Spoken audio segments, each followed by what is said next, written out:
예, 안녕하십니까. 오프로입니다. 5월 7일 토요일이고요. 또 이제 주말 시황 관련 좀 말씀을 좀 드리겠습니다.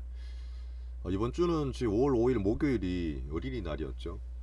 네, 하루 쉬었는데 그날 이제 미국 시장이 그날 전후로 해서 완전 난리 부르스였습니다. 한번 급등을 했다가 그 다음 날은 또 그보다 더 큰 하락을 하면서 시장이 상당히 이제 혼돈 속에 있었는데요. 제가 지난주에 그 시장을 볼 때 예전에는 뭐 경제 관련만 보면 주식 투자 쉬웠는데 요즘은 볼 게 너무 많다 이런 말씀 드렸잖아요. 지금 상황이 그런 것 같습니다. 사실 제가 입사했을 때만 하더라도 미국 나스닥 다우만 띄워놓고 매매를 했던 시절인데 이제는 뭐 나라만 보더라도 미국이 아니라 지금 다들 보시는 이제 중국, 러시아가 너무 큰 팩토로 떠올랐던 그런 한 주였습니다. 뉴스 보셨겠지만 그 미국 시진핑이 요번에 9월로 예정되어 있었던 그 베이징 그 아시안 게임을 연기를 했죠. 예, 그리고 완전히 또 코로나 전면 봉쇄를 선언을 했습니다. 그런 것 때문에 사실 글로벌 경기적으로 수요가 둔화되고 또 인플레에 대한 우려가 다시 또 나오면서 미국 증시도 영향을 좀 받았다 볼 수 있어요. 한 주를 살짝 브리핑을 잠깐 해드릴게요, 제가요. 이번 주는 사실 조금 제가 경계를 많이 했어요. 계속 얘기 말씀드렸던 시장이 좀 불안하다, 조심해야 된다, 경계를 말씀드리면서 이런 것들이 이제 시장에도 그 다음에 단기 트레이닝에도 영향을 줬던 그런 한 주라 볼 수 있습니다. 5월은 제가 이제 혼돈 후에 약세를 지속한다 이렇게 내용을 적어놨고요. 보통 월이 되면 시장 성격이 나오고 그 시장 성격에 맞춰서 제가 매매를 한다 말씀드렸는데 5월 4일 FMC 회의 때 시장이 너무 급등락이 심했습니다. 뭐 3%씩 4%씩 왔다 갔다 해버리니까 이런 시장에서는 시장의 참여자들 뭐 개인뿐만 아니라 뭐 기관들도 마찬가지고요. 아주 큰 흐름들도 정신을 못 차리는 거예요. 그 와중에 미국 10년물 금리는 3.1%를 돌파해버렸어요. 20년, 30년 금리는 지금 3.2% 넘어갔습니다. 원래 가장 기본적인 거는 이제 금리가 상승할 때는 성장주 약세다 이런 쪽에 충실한 그런 하루였지만 사실 미국 FMC에서 말을 하고 있는 그런 것들에 대한 시장 불신이 가장 큰 원인이라고 볼 수 있어요. FOMC 회의 때뭐 75bp 0.75%를 인상을 할 거라는 우려가 그걸 불식을 시켰잖아요. 파월이 그렇진 않다. 경기 나쁘지 않다. 고용도 나쁘지 않다. 그래서 75bp가 아니라 50bp를 인상을 함에 그쳤고 시장에서는 거기에 안도감을 가지고 급등을 했죠. 지금 미국 나스닥을 제가 항상 띄워놓는데 자 이날입니다. 이날 수요일 날이었는데 이때 지수가 3.35% 올랐어요. 그래서 뭐 야 이제 제가 항상 줄을 꺼놨었죠. 그 주원 보시면은 12,500포인트인데 이거를 이제 살짝 깼다가 다시 돌리는 흐름이 나와서 저도 그날은 괜찮아지나 연착륙 하나 이랬는데 그 다음 날은 야 50bp이고 6월 달에 또 50bp면 이거는 그냥 막가자는 거지. 완전히 이거는 긴축의 긴축 강도가 바뀐 게 없지 않느냐. 그러면서 이제 러시아나 중국 쪽 얘기 나왔죠. 러시아 쪽에서 온갖 또 뭐 전쟁 계속 한다는 얘기. 아까 말씀드렸던 중국의 시진핑이 아시안 게임까지 연기를 하면서 방역 풀 생각 없다. 뭐 이런 얘기 나오면서 주가가 다시 한번 또 급락을 했습니다. 그 다음 날은 이제 나스닥 지수 저가 기준으로 6% 떨어졌어요. 물론 종가는 한 4.9% 정도 떨어지고 말았는데 제가 어떤 차트나 이슈를 같이 봅니다. 시장의 어떤 기본적인 이슈도 보고 지표도 보면서 그거를 보통 기술적인 차트에 대입을 같이 해요. 그 힘을 좀 보는 거죠. 타이밍도 보면서. 근데 이제 올렸던 반등의 힘이 괜찮다 했는데 그보다 더 강력하게 밀어버린 거죠. 그래서 이건 반등은 무색해졌어요. 우리나라는 하루 쉬고 그 다음날 빠지는 날 또 개장하다 보니까 어제 금요일 날 장이 또 안 좋았죠. 뭐 그런 면이라 보시면 됩니다. 그래서 지금 상태에서는 5월달 미국 지수가 사실 좀 안 좋아요. 그리고 같이 보자고 말씀을 항상 드리는 중국도 아까 이슈 때문에 뭐 간단하게 뭐 심청 같은 케이스를 봐도 뭐 일단 뭐 계속 빠지고 있죠. 계속 빠지고 있는 그런 상황이고 지금 중국 상해 종합지수 얘도 보면은 부양책 관련 야 이제 봉쇄 좀 풀리는 거 아니냐 이런 얘기 나오면서 좀 반등을 주던 게 또 어제 한 2%에서 3% 정도 급락을 해버렸습니다. 자, 그러다 보니까 어제 장중에도 제가 말씀을 드렸지만 시장은 계속 경계를 하고 어제 제가 목표반 같은 케이스는 현금을 한 65%까지 만들어 드렸죠. 현금을 왕창 그냥 가지고 있습니다. 그 다음 일반 그 단기반 같은 케이스도 한 20-30% 현금을 갖고 있는 게 제가 좋다고 말씀을 드리고 있고요. 이런 시장 상태에서 뭐 있다고 판단하시면 돼요.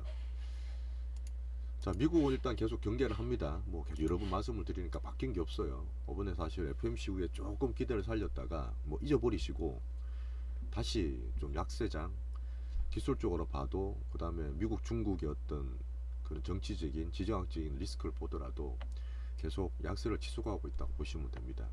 사실 애플이 거의 다 떠받치고 있어요. 애플이 사실 지금 뭐 거의 하드캐리 하고 있는데 지금 나스닥도 거의 한 3종목 남았다 말씀드렸지 않습니까? 애플이나 마이크로소프트 그 다음에 테슬라가 나스닥을 근근히 버티는 거예요. 근근히. 딴 건 다 이제 맛이 갔어요. 솔직히 추세가 다 무너졌단 말입니다.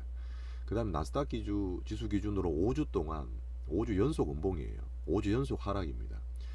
얘가 계산을 해보니까 2008년 서프라임 이후에 처음이에요. 그 정도로 사실 미국장이 정말 괜찮았는데 11년 만에 처음으로 이제는 팔아야 되겠다. 이제 파는 쪽이 더 강해졌다 보시면 되죠. 부동산으로 따지면 매도자 우위 시장으로 좀 바뀌었다 보시면 돼요. 여기 사실 반등이 나온다. 극적으로 좋아진다. 인플레가 극적으로 개선이 된다. 사실 저는 좀 힘들 것 같아요. 왜냐하면 러시아 쪽은 정치적 문제죠. 그 다음에 중국은 사실 어떤 방역 문제잖아요. 인간이 어떻게 할 수가 없어요. 인간의 욕심이라든지 자연적 현상은 그렇게 드라마틱하게 확 바뀔 수 있는 그런 지금 상황이 아니라 봅니다. 그러다 보니까 미국 쪽은 여전히 경계를 하는 게 사실 맞다 보고요. 기본 자체가 경계니까 현금 비중은 항상 저는 좀 가져가는 게 맞다 봐요. 자, 유럽은 아까 뭐 몇 번 말씀드렸던 9일날 전성기념식 때 어떻게 될지 모르겠어요. 푸틴도 지금 몸도 아프고 수술도 받아야 되는데 이 양반이 뭐 진짜 그때 대대적으로 뭐 승리 선언하고 마칠지 아니면 새로운 리스타트를 할지는 모르겠습니다, 솔직히. 그래서 재건을 할지 아니면 다시 인플레 쪽 갈지에 대한 판단도 좀 적은 상태에서 그 비공식으로 드렸던 뭐 재건 관련주 같은 거 제 비중을 줄였죠. 하지만 뭐 수급 살아있기 때문에 남은 거는 좀 들고 있는 상태고요. 에너지나 인플레도 뭐 같이 좀 봐야 되는데 여전히 미국 그 쪽에서 도와주고 있고 유럽 쪽에서 말이 많죠. 당장은 필요하지만 중장기적인 계획을 가지고 러시아 쪽에서 탈러시아 하겠다는 계획을 계속 세우면서 가져가 있는 그런 상황입니다. 대신에 유럽 쪽에서는 이제 영국이 금리를 올렸어요. 그 아까 그 나스닥 얘기 드렸지만 급락할 때 그 BOE라고 영국 영란은행이거든요. 이쪽에서 올해 뭐 하반기 10월달 4분기 되면 물가 상승률이 10%까지 달할 수 있다. 이런 멘트까지 내놨어요, 사실요. 이것도 유럽에서 너무 그 이례적인 일이죠. 그러다 보니까 미국이 급락할 때 일조를 했다 판단을 하고 있습니다. 그래서 러시아 영향을 받았던 유럽, 가장 큰 타격을 받고 있는 유럽 쪽이 사실 경기가 좀 불안해요. 금리를 원래 인플레 때 올려야 되잖아요. 못 올리고 있었거든요. 근데 지금 영국이 올리기 시작했단 말입니다. 그리고 지금 이제 다음 달이나 다다음 달에 이후도 올릴 것 같아요. 그래 되면 사실 유럽은 진짜 경기 부담이 상당히 되는 그런 상황이 됩니다. 그것도 계속 경계하면서 봐야 되는 그 상황이고요. 자, 그리고 중국도 말씀드렸던 코로나 재봉쇄 들어갔습니다. 어제 보니까 북경 쪽이나 이쪽 코로나 확진자 수는 조금 줄은 것 같은데 아직 등락이기 때문에 안심을 못하는 그런 단계라 보시면 되고, 사실 부동산 이용해서 또 경기 올리면 얘들이 항상 말하는 경기 GDP 성장률 올릴 수는 있어요. 뭐 지금 9.5% 목표를 잡고 있지만 뭐 1분기 때나 요 전월 같은 케이스 한 4%도 나왔지 않습니까? 근데 그걸 올리면 되는데 이 빚내고 부동산 건드려서 경기 부양시키는 거 안 하려고 그러는 거죠. 중국에서 더 이상 부담이 되니까. 그래서 이거를 어떻게든 살리고 경기를 안 꺼트리면서 코로나 방역을 잘 잠근 후에 그 다음에는 이제 지수를 올리면서 부양책 가야 되는데 쉽지가 않습니다. 사실 중국도 일단 뭐 코로나 먼저 해결하는 게 중요하니까 한번 좀 두고 보셔야 될 것 같아요. 그 다음 미국 쪽에서 인플레 워낙 강하다 보니까 야 너네도 갖고 있는 작년에 트럼프 했던 그런 관세를 좀 풀어줄게. 그 다음에 지금 중국 쪽 애들이 상장되어 있던 미국 쪽 증시에 중국 기업들 있잖아요. 이것도 계속 밀당하는 거예요. 뭐 괜찮게 해줬다가 이번에 또 디디 출신 같은 케이스는 다시 또 뭐 상표를 시킨다 그랬다가 얘들 계속 이제 패권 전제의 가장 거대한 베이스 속에서 인플레랑 경제를 잡아야 되니까 계속 밀고 땡기고 채찍 그다음에 당근 왔다 갔다 하는 거예요. 그래서 이러다 보니까 뭐 사실 방향을 못 잡는 거죠. 그 차트를 이제 다 보시겠지만 미국 나스닥 차트 한 60분 봉 정도 보세요. 그 심리가 완전 엉망이에요. 왔다 갔다 합니다. 이랬다 저랬다 이랬다 저랬다 이렇게 불안할 데가 없습니다. 자, 크게 봐서 원래 개인들이 많이 들어가는 정시보다는 제가 채권이나 환율로 기준을 잡는다 말씀드렸지 않습니까? 일단 금리 자체는 지금 오르고 있기 때문에 계속 성장률 안 좋은 상태고, 환율은 지금 계속 달러가 약간 약세를 해서 이머징 쪽에 좋아질 뻔했는데 다시 또 104달러, 참 104포인트 넘어가면서 달러가 또 강세로 가버렸어요. 그러다 보니까 아직까지는 달러가 약해진다, 이머징 쪽에 상대적으로 수혜를 받지 않겠느냐, 이렇게 보기에는 우리나라가 제가 하방 경직을 보고 있지만 아직까지도 크게는 그냥 살짝 모으는 단계지 야 들어가자 이 정도는 아니라 보고 있습니다. 이것도 제가 좀 이따 말씀드릴게요. 자, 그래서 우리가 지금 매매를 할 섹터를 봐야 되는데, 지금까지 제가 뭐 인플레 쪽에서 곡물 사료 좀 많이 했죠. 이번 주에도 사실 그쪽을 많이 매매했었고, 그 인플레는 여전히 저는 작년에 연준이 실수한 것처럼 올해도 지금 3월달에 고점이다, 뭐 IMF 같은 케이스는 3분기가 고점이다, 여러가지 전망이 나오고 있습니다. 하지만 그걸 누가 알겠어요. 계속 지금 글로벌 경제적인 거 말고 다른 이슈들이 터지기 때문에 그거는 예단하면 안 되죠. 그래서 조심을 하면서 가는 게 맞다 판단을 하고 있죠. 자, 타겟은 뭐 계속 보면서 찾는데 여전히 인플레랑 곡물 사료 쪽은 제가 보고는 있습니다. 2, 3일 급락을 했죠. 제가 그때 급하게 다 빠지고 그 다음에 아예 그건 없다고, 포지션을 없다고 만든 이후에 많이 한 2, 3일 동안 급락을 했어요. 보고는 있지만 다시 수급에 들어올지, 그 다음에 글로벌적으로 이 인플레 곡물 사료 쪽이 올라올지는 좀 봐야 될 것 같아요. 아직 상품 선물 쪽에서는 뭐 나쁘진 않아요. 버티고 있지만 요번에 천연가스 급등하듯이 막 올라가진 않더라고요, 사실은요. 요번에 농술라가 사실 좀 눈에 띄어서 좀 적었고요. TYM이나 대동 같은 거 매매 드리진 않았습니다. 자, 그리고 대형주장, 우리나라가 하방 경기이다 보니까 자동차, 그 다음에 삼성전자를 전차군다 말씀을 드리고 있는데, 이미 자동차, 현대차나 기아차는 많이 올랐어요, 바닥에서. 현대차 우선주를 중기주로 드린 데도 있는데 이미 이런 것들은 올라가 있고, 뭐 매매 대상은 아니죠. 뭐 올라가서 계속 들고 있는 상황이고, 삼성전자는 제가 요번에 조금 드렸어요. 6만 한 6, 7천원 됐었나 그때가.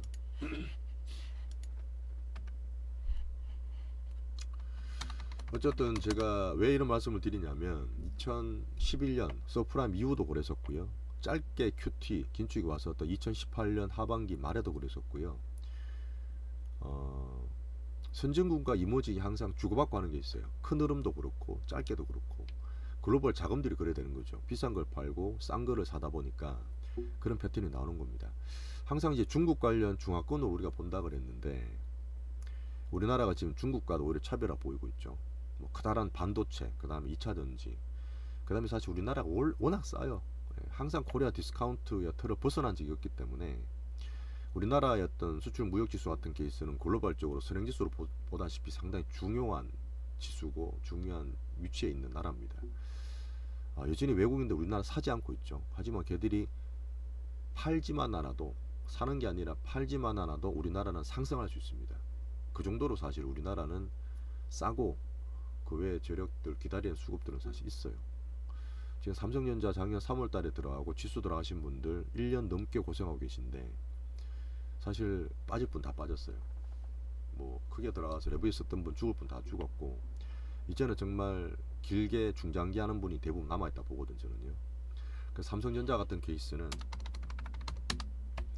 제가 몇 번 말씀을 드리는데 2600, 2700 사이 우리나라 지수 기준으로 싸다고 보고, 삼성전자는 6만원, 7만원 사이겠죠. 뭐 지금 6만원대 중반쯤 되는데 이때 정도에서 사놓으시면, 제가 예전에 봤던 큰 흐름을 봤던 2011년 정도 되고 2018년도 마찬가지고, 물론 그 외의 것도 몇 코를 많이 따져봐야 됩니다만은 지금 엄청 올라서 칠라팔라 하는 것보다 이미 충분한 조정을 받고 싼 나라에 있는 싼 가격, 그 다음에 대형주, 대표 기업인 삼성전자는 저는 조금 사모하듯 든다 봅니다. 그래서 어차피 저희가 중장기로 하는 게 아니라 단기나 중기 정도로 하기 때문에 어느 정도 포션을 좀 가져가도 된다고 봐요. 사실 이거는 삼성전자는 제가 직접 사라고 말씀드린 것도 있지만 그냥 전자를 봐야지만 우리나라 지수를 이해할 수 있습니다. 우리나라 지수가 코스피예요. 코스피가 우리나라 삼성전자고 사실은요. 그러다 보니까 삼성전자를 모르고는 우리나라 주식에 대한 얘기를 못하죠. 자, 얼마 전에 엄청나게 팔 때 65,000원 갔었어요. 그리고 외국인들이 조금씩 들어오면서 68,000원 갔다가 제가 금요일날 빠질 때 조금 주춤하자 말씀드리면서 66,000원대 정도 매수를 좀 말씀을 드렸었죠. 전자 같은 케이스는 말씀드려도 될 것 같아요. 뭐 이런 것들은 누가 안다 해서 시세 영향을 줄 수 있는 종목은 아니니까요. 자, 대형주는 그렇게 보시면 됩니다.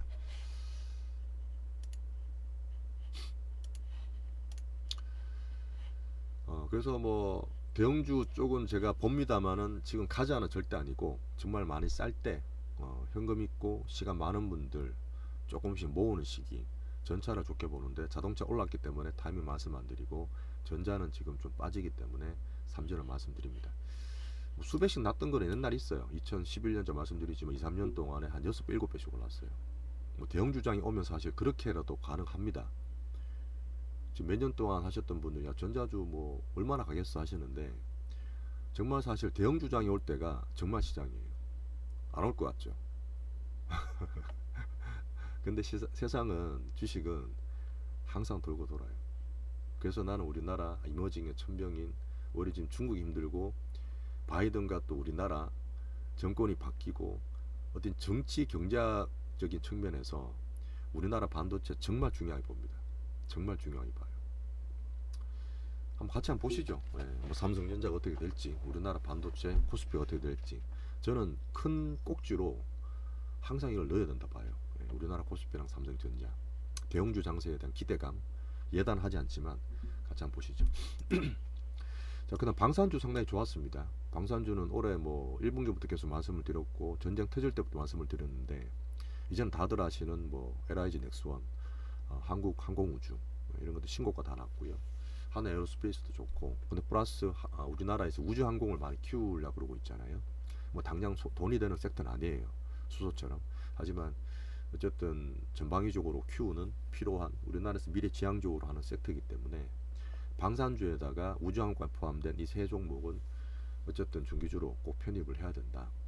좋게 봤다 말씀 좀 드리겠습니다. 뭐 식품주, 곡물사료주 말씀을 드렸고 자 재건은 어쨌든 러시아 쪽이라든지 러시아 유럽 전쟁 흐름 보면서 할게요. 지금 밑에서 움직이는 게 몇 개 있어요. 하지만 아주 큰 돈은 안 들어와 있고 바닥에서 움직이더라고. 거기서 제가 이제 중소형 건설사도 같이 좀 보고 있죠. 인프라 쪽 때문에. 자 코인주는 제가 어쨌든 올해 이 돈들이 한번 거품이 온다 말씀을 드리고 여전히 큰 흐름은 바뀌지 않습니다만은 이번 주에 좀 이슈들이 있었어요. 지금 카카오뱅크가 우리나라 4위 코비씨랑 붙어서 세개만 있던 데서 이제 독과점 하나 더 들어왔죠. 카카오뱅크가 상당히 큽니다. 그 전에 이제 뭐 K뱅크라든지 농협 같은 거랑 붙은 게 아니라 지금 가장 많이 하고 가장 활발하게 움직이는 MZ 세들이 가장 좋아하는 인터넷 그 뱅크잖아요. 그러니까 카카오뱅크 쪽에 힘을 붙인다 그러면 그쪽에 상당히 크게 될 수 있어서 기존에 있던 코인 거래소에 사실 단기적 악재가 될 수 있죠. 하지만 어쨌든 코인 저변 확대라는 건 좋고요. 지금 바닥은 비트코인 자체가 4만 달러 무너지고 3만 5천까지 빠졌어요. 계속 말씀드렸던 시황 때문에 그렇죠. 디지털 골드라 말하지만 아직 나스닥이나 디지털 성장주 쪽에 많이 흐름이 붙어 있기 때문에 비트코인도 나스닥처럼 급락은 안 했어요. 뭐 이 정도면 상당히 잘 버티고 있죠. 저도 비트코인 좀 가지고 있지만 뭐 저는 뭐 그렇게 걱정은 하진 않습니다. 하지만 지금 다달한 단기 이슈 때문에 코인주들이 조금 제가 비중을 줄인 데도 있습니다. 그렇게 말씀드렸고 리오프닝은 지금 여행, 항공, 우주, 항공, 그 다음에 항공, 여행, 연극, 영화 뭐 여러 가지 엄청 많잖아요. 뭐 지금 또 섹터가 막 하니까 말이 잘 안 나오는데 기준은 같습니다. 그냥 많이 올랐던 거. 사실 리오프닝 관련해서 2020년에 코로나 터지고 2021년, 2022년 오면서 미리 되겠지, 오픈되겠지, 병 잡겠지 이러면서 엄청 올랐던 게 사실 많아요. 근데 못 올랐던 거 대상으로 했던 게 제가 화장품이었고요. 그걸 지난주에 이제 그 중에 제일 괜찮았던 토니몬 2,000불 팔고 나왔고요. 괜찮았다 보고 버틴다 봤는데 잠금 나가니까 한 번 더 빠져버렸죠. 그 다음에 지금 많이 올라 있었던 에스테틱 같은 거, 에스테틱 대표주는 이제 루트로닉, 제시스 메디칼, 클래시스, 하이로닉 같은 건데 걔들은 미리 올랐다 보니까 이번에 하락폭이 상당히 컸습니다. 장 빠질 때. 그 다음에 항공, 그 다음에 이쪽도 사실은 기름값이 안 빠지죠. 그러다 보니까 별로 안 좋았던 한 주였고요. 여행 같은 케이스도 이런 것도 보면 올랐다 보니까 지금 한 주 동안 안 좋았어요. 리오프닝이 사실 우리나라 실질적으로 되고 나서 그래도 좀 움직였던 거는 화장품이 다였죠. 그 다음에 제가 지금 바라고 있는 영화 쪽입니다. 영화 쪽은 저는 사실 계속 괜찮게 봐요. 영화 쪽 보시면 지금 5월 6월 달에 상당히 대작들이 많이 개봉이 되고요. 어린이날 전으로 보셨겠지만 극장 가면 지금 자리가 없어요. 어떻게 할 수가 없습니다. 그 정도로 사실 제가 봤을 때 오히려 넷플릭스나 OTT 쪽이 죽고 나서 이제 팬데믹 끝난 엔데믹 시기에 영화에 대한 시기는 한번 올 거라 봐요. 그래서 제가 말씀드렸던 종목이 있죠. 그 종목이 사실 상당히 끼가 있고 수급이 사실 관리를 잘하는 종목인데 시장 때문에 좀 빠지더라도 저는 안 팔고 있습니다. 예. 한번 보시자고요. 그 리오프닝도 섹터를 말씀드렸지만 이게 미리 올랐던 거냐 2, 3년 동안 1, 2년 동안 아니면 지금 바닥에서 올라오느냐 그런 걸 봤을 때는 여전히 진짜 화장품이고 영화 쪽은 기대를 하고 있습니다. 들어올랐으니까요. 지난주에 매매한 종목을 한번 볼게요. 보면서 공부를 좀 하셔야 됩니다. 단기 매매 보시는 분도 타이밍 잡는 거라든지 또 이런 거 보면 얻어 가실 게 있을 거예요. 자, 고려산업을 참 대한제당 했었죠. 대한제당. 이거 제가 팔았기 때문에 말씀드립니다. 이게 식품 뭐 곡물 이쪽 관련 테마였죠. 제가 타이밍을 한 두 군데 따로 드렸어요. 한 군데는 이때 사드렸죠. 이때 지금 비중을 제가 50%까지 늘리려다가 요즘은 제가 시장 때문에 되게 경계라고 조심한다 말씀드렸지 않습니까? 장 좋을 때는 이거 사실 100% 찔러요. 2020년 같은 케이스는. 그때 저랑 같이 있었던 분은 아시겠지만 근데 70% 100% 드려요. 근데 시장 때문에 제가 반만 산다고 어쨌든 25% 드리고 다음날 25% 살려고 그랬는데 떠서 나왔으니까 안 샀습니다. 뭐 뜨면 안 사는 거죠. 아쉬울 거 없어요. 네. 그래서 일단 이때 한 반 팔고 이때 반 팔아서 한 15%, 한 41% 이제 수익 보고 나왔어요. 그 다음에 다른 방에서 이따 샀죠. 이것도 상따 들어갔을 거예요. 상따 들어가서 그 다음날 뭐 아침 되기 질납하려겠는데 이때 무슨 일이 있었냐면 이때가 다 지난주 화요일이었죠. 장이 급락을 했습니다. 그러다 보니까 곡물 사료주에서 대장주라 봤던 대주산업이라고 있어요. 그 뒤로 그 현대사료나 한일사료가 워낙 괜찮았는데 돈이 뭐 넘어갔던 팜스토리하고 대주산업이라는 회사가 급등을 하면서 점상을 갔었거든요. 근데 걔가 점상을 무너지면서 급락을 해버렸어요. 테마주도 사실 좀 많이 불안했던 거죠. 시장 자체가 그러다 보니까 그냥 붙여도 되는 게 이번 주 같은 케이스는 이슈가 상당히 많고 매크로가 불안하고 다른 대외 변수가 불안하다 보니까 그냥 바로 팔아버리더라고요. 그러면서 꺼지고 애들 포함해서 남은 곡물 사료주들이 다 급락을 했습니다. 그래서 절반 파는 양식으로 해서 어쨌든 10% 아니면 몇 프로 정도 보고 다 팔았고 어쨌든 뭐 잘 빠졌고 그다음 며칠 제가 보지 마라 말씀드렸어요. 곡물 사료주는 며칠 동안 보지 마라 말씀드리면서 지금까지는 아직 급락을 하고 있는 와중이고 사실 대한제당이 이쪽으로 사실 돈이 되게 많이 들어왔기 때문에 새로운 대장주가 되지 않겠냐로 제가 봤던 종목인데 이 3일 동안은 시장이 다 망쳐버렸어요. 그래서 저는 이 종목을 아직 버리지는 않았습니다. 그래서 분명히 애들이 한 번 더 노릴 거라 봐서 글로벌 해외 선물 보면서 그 다음에 러시아나 유럽 사태 보면서 타이밍을 아직 보고 있어요. 그래 되면 다시 한번 또 줍줍할 수 있는 그런 기회가 올 거라 보면서 타이밍을 보고 있습니다. 그리고 고려산업도 샀었죠. 고려산업도 이것도 마찬가지로 어때 상따 들어서 다음날 팔았어요. 이것도 이제 아침 워낙 시장이 급등 나가다 보니까 절반 했는데 절반은 괜찮게 팔고 절반은 뭐 조금 먹고 팔았을 거예요. 좀 아쉽지만 어쨌든 지금 상태에서는 조심하면서 수익 나는 거에 대해서 저는 고맙게 생각합니다. 자, 그리고 아까 말씀드렸던 대주산업 이거는 사실 제가 좀 급했는데 워낙 지금 강하고 가격 자체가 괜찮았기 때문에 제일 빨리 붙었기 때문에 일단 상한가 붙었을 때 걸어놨는데 무너졌죠. 그러면서 세트가 떨어졌는데 손절을 쳐서 한 10몇% 손실을 봤어요. 좀 아쉽지만 근데 그렇게라도 할 수밖에 없는 게 이쪽에 돈이 빠지는 게 보였기 때문에 급하게 좀 단기 매매를 했었던 그런 종목입니다. 이것도 마찬가지로 보고는 있어요. 다시 돈이 들어올지는 보고 있고 대한제당과 같이 좀 관찰 중에 있는 그런 종목입니다. 자, 그리고 현대 에버다임은 제가 공부 삼아서 한번 언급을 드렸고 실시간 보실 수 있는 분들 한번 해봐라고 말씀드렸던 종목이죠. 이게 이제 재건 관련주예요. 우크라이나가 이제 뭐 9월 이제 9일날 종전이 될지 안 될지는 사실 모르겠습니다. 어떻게 알겠어요?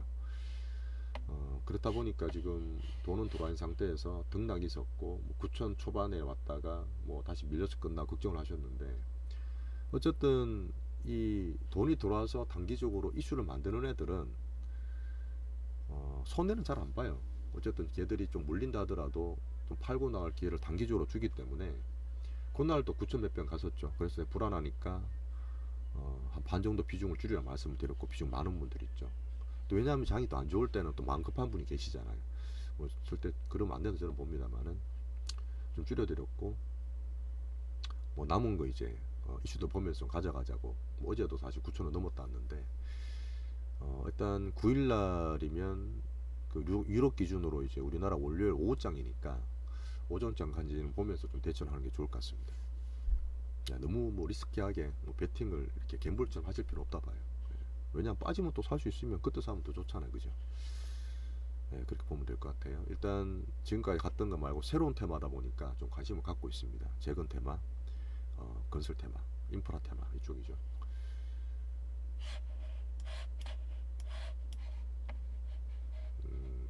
영화도 말씀드렸고 곡물 식량. 영화는 사실 이게 표가 있는데 5월달, 6월달에 나오는 것들이 사실 상당히 대작들이 많아요. 저는 영화를 좀 좋아하는 편이라서 많이 챙겨보는 편인데 뭐 기다렸던 영화 사실 많이 나오고요. 우리나라 영화도 많고 해외 영화도 많습니다. 그래서 외되시는 분들은 5월달, 6월달에는 영화도 좀 보셔도 괜찮을 것 같아요. 그리고 개인적으로 사실 제가 또 투자한 영화가 있어요. 개인적으로 이제 그 해외 수입 영화인데 요것도 한 6, 7월달에 개봉할 거예요. 그래서 그것도 좀 기대를 좀 하고 있습니다. 3전 축주까지 말씀드렸고 참 중기 목표 방에는 제가 시장 관련해서 참 개별 보여주 요거 말씀드릴게요. 이거를 제가 살려고 하고 지금 가지고 있는 데가 있기 때문에 종목 자체는 말씀 못 드립니다만은 아실 거예요. 박으로 시작하는 바이오죠. 제가 방송까지 찍고 이게 정말 큰 애들이 돈이 크다. 개별주 수급주는 재료도 중요하지만 이 돈의 크기가 상당히 중요하거든요. 정말 돈 큰 애들이 들어왔다 말씀을 드렸고 2020년도에 한미약품, 한미사이언스 관련이랑 비슷하게 제가 보라 말씀드렸을 거예요. 한미사이언스만 한번 봐드릴게요. 이거는 코로나 터졌을 때죠. 코로나 터졌을 때고 워낙 이게 2015년, 2017년 그 바이오주 우리나라 날렸을 때 대장사태였을 때 그때 뭐 우리나라가 이제 에로 라이선스 아웃이라 그래서 이 우리나라 기술 그 임상 관련 기술을 수출하면서 뭐 조 단위로 수출했던 회사예요. 한미사이언스. 2015년도에 주가가 만원짜리가 18만원 가버렸죠. 10백을 더블씩 가버렸고 그리고 그 다음에 이제 라이선스 팔았던 것이 사실 하나씩 돌아옵니다. 이거 못 쓰겠네, 안 되겠네. 그러면서 위약금 물고 또 주가가 빠져요. 많이 급락을 했죠. 2017년대. 그리고 또 바이오품 살짝 불 때 한 5만원짜리를 한 2배 올렸죠. 이때 큰 시세, 이때 작은 시세. 사실 보면 약간 설거지 파동 같더라고 전 말씀을 드립니다. 그리고 나서 2015년부터 계속 빠져서 한 6년 7년 동안 빠지고 코로나 이후에 바닥 만들고 제가 이때 말씀을 드렸을 겁니다. 실적도 괜찮고 우량주인데 큰 흐름을 만들 수 있는 대장주였고 그 다음에 대장주가 충분하게 시세를 낸 이후에 또 더 충분하게 쉬었죠. 그리고 제가 말씀드렸을 때가 이게 8월달인가 7월달인가 이때네. 이때죠. 이때 한번 샀을 거예요. 대충 사가지고 좀 빠진다고 막 뭐라는 분도 계셨고 그때 3만 5만원대 정도 사가지고 있다가 한 달 정도 기다렸나 그러면서 시세를 시작했죠. 시작하고 거의 한 더블이 갔었습니다. 한미사이언스 같은 경우도 이제 완전히 큰 시세 이후에 아주 크게 조정 이후에 다시 한번 시작하는 이런 데만 들어가도 수십 프로 뭐 한두 배 이건 먹어요 사실요 진짜. 예. 그러다 보니까 제가 지금 개별 바이오 말씀드리는 것도 충분히 큰 수급이다. 그 다음에 임상 관련 재료도 상당히 나쁘지 않다, 괜찮다. 그래서 지금 가격을 이제 4만원대 많이 사드렸습니다. 4만원 초반, 중반 뭐 이렇게 사드렸는데 1차 목표는 이제 5만원이죠. 5만원 가도 한 15, 20% 수익 나요. 근데 5만원 넘어가면 본게임입니다. 제 생각은 그때 조금 남겨서 비중이 좀 더 있으시니까 남겨서 좀 더 수익을 보는 쪽으로 가져가는 게 어떨까 싶습니다. 자, 개별 바이오주. 자, 그 다음에 제가 회비 관련해서 말씀드렸던 바이오 있잖아요. 뭐 그거는 요번에 또 갑자기 20몇% 올랐다가 또 금요일 날 또 6% 정도 시장 때문에 팔고 조금 빠져서 플러스 6%로 끝났죠. 고점 대비해서 빠져서 그 정도 끝났는데 제가 이건 중장기로 드린 거잖아요. 예, 오래 봐라. 올해 뭐 몇백 정도 사서 그냥 회비하시라고 드린 종목인데 내용이 어쨌든 삼상 관련 국내 임상이 오늘 상반기 때 나올 것 같고 해외 임상 더 큰 거 그건 하반기 때 나올 수 있습니다. 그래서 임상이 성공한다 이런 거 아니에요. 이건 뭐 기대감입니다. 임상 나오기 전에 기대감이기 때문에 지금 이제 1,000원대 초반, 만원대 초반 말씀드렸잖아요. 뭐 그때 꾸준히 모아두시고 지금 1,000원대 초반짜리 올라버려서 1,200원까지 뭐 왔다 갔다 하는데 요건 한번 언급 드릴게요. 추가로 덜 사신 분이 있으면 제가 언급을 드려서 다시 더 모을 수 있게 만들어 드리겠습니다. 자, 보세요. 제가 1,000원짜리 같으면 얼마 본다는 거예요? 3,000원 본다는 겁니다. 야, 1,000원이 3,000원가? 과정관리 해드릴게요. 예, 뭐 항상 말씀드리지만 사람들이 빨리 급하게 엄청난 큰 수익을 보고 싶지 않습니까? 만원짜리가 아까 말했던 10만원 갈 수도 있어요. 근데 그게 몰빵 치면 가요. 만원짜리는 10만원까지 가는 과정이 있어요. 2만원, 5만원, 8만원. 근데 그 과정을 계속 체크를 해야 됩니다. 갈 수도 있고 안 갈 수도 있어요. 안 가면 중간에서 내려야죠. 무조건 간다는 거 아닙니다. 투자는 항상 확률 게임을 하셔야 돼요.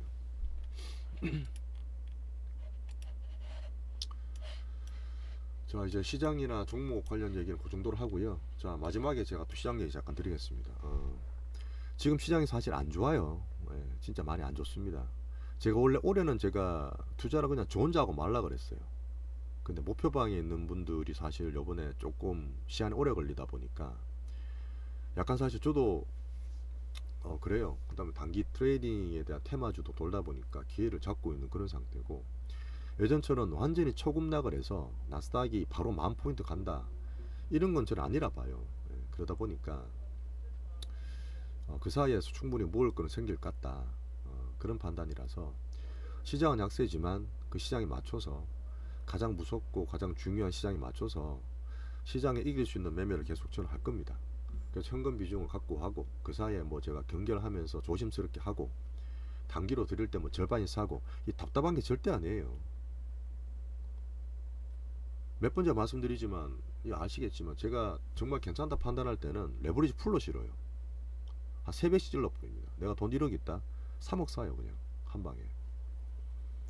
하지만 시장이 가장 중요하기 때문에 지금 제가 조심을 하고 있는 겁니다.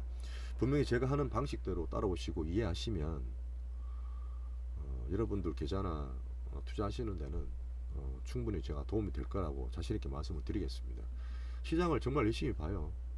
정말 열심히 보고 열심히 공부하고 있으니까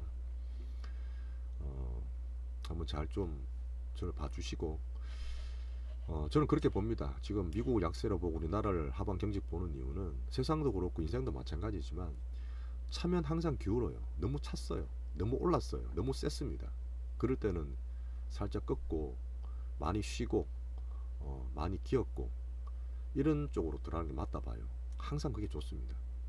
달리는 말에 올라타 이거는 약세장이 아니라 아주 강세장일 때 있죠. 그럴 때 맞는 거예요.